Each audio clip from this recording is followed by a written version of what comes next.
Hey, good evening, everybody. So this week we are going to tackle self-love and self-care, and we may actually go beyond 1 week on this one. This is a pretty big topic.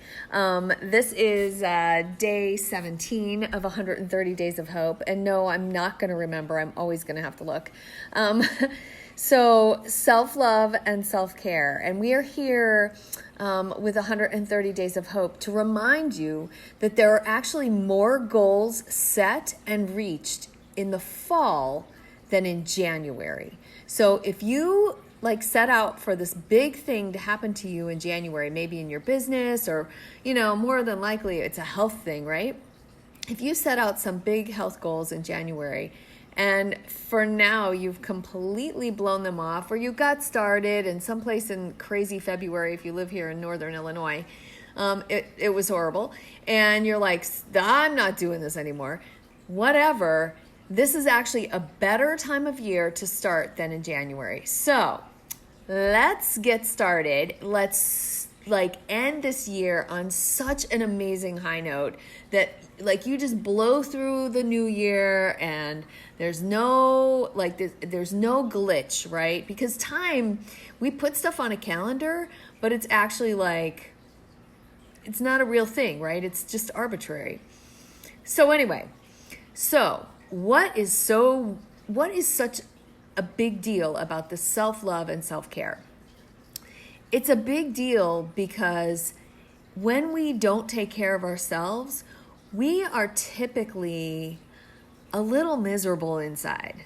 Now, we may put on a big smile every day for people, but it's kind of one of those kind of smiles where you're like, oh yeah, everything's fine. Oh, I'm fine. But inside you're dying because you haven't really taken care of yourself.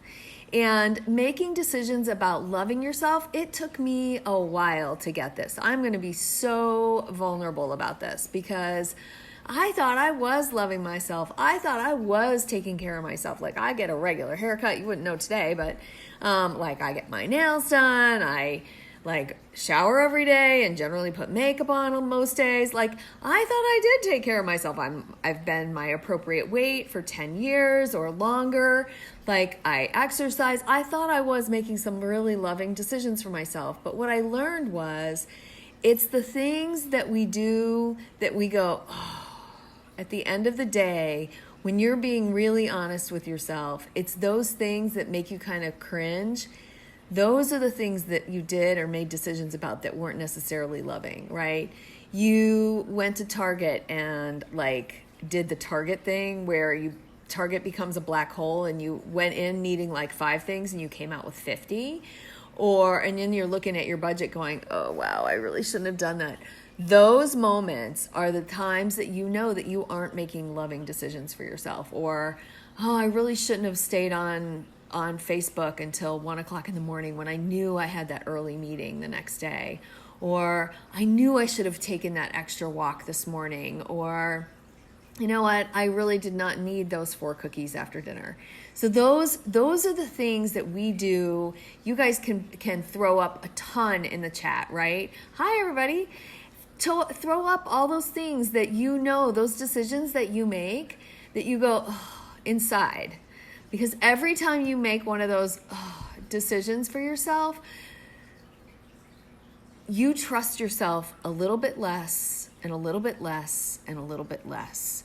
And then when you go to start the diet or the exercise program, or I'm going to do this new thing in my business, or I'm going to do this awesome thing for everybody at work, and you don't follow up, you do that thing again I'm such a bad person. And all of a sudden you start feeling bad about yourself and then wonder why you have no self-confidence, no self-esteem. It's because we don't trust ourselves. So when we make decisions that are loving for ourselves and forgive ourselves of all the crap that we've done and the decisions that we've made, when we start making really loving decisions for ourselves, we actually start trusting ourselves more. And when we start trusting ourselves more, we start feeling better about ourselves. And then guess what? Then those loving decisions feed into more loving decisions and more loving decisions for ourselves. So I started this 130 Days of Hope so that everybody could really finish their year on a positive end, right? And you all know I'm a health coach. You all know I'm a life coach. You know I practice functional medicine. And so if there's any way I can help you, reach out. Hey, I'm actually super friendly and maybe I have struggled with some of the same things that you have. I love every single person I meet, and I love all of you for paying attention to my 130 Days of Hope. And I am going to put them up on YouTube. I've started getting them up there. It takes a little bit of time, but I'm getting them up there as we go. And so just let me know how you're doing on your self-love decisions, and let me know some of those moments when you go, oh, I really shouldn't have done that, because you all know that feeling, right? So anyway, hope you all have a great evening. I know it's a little bit late for me.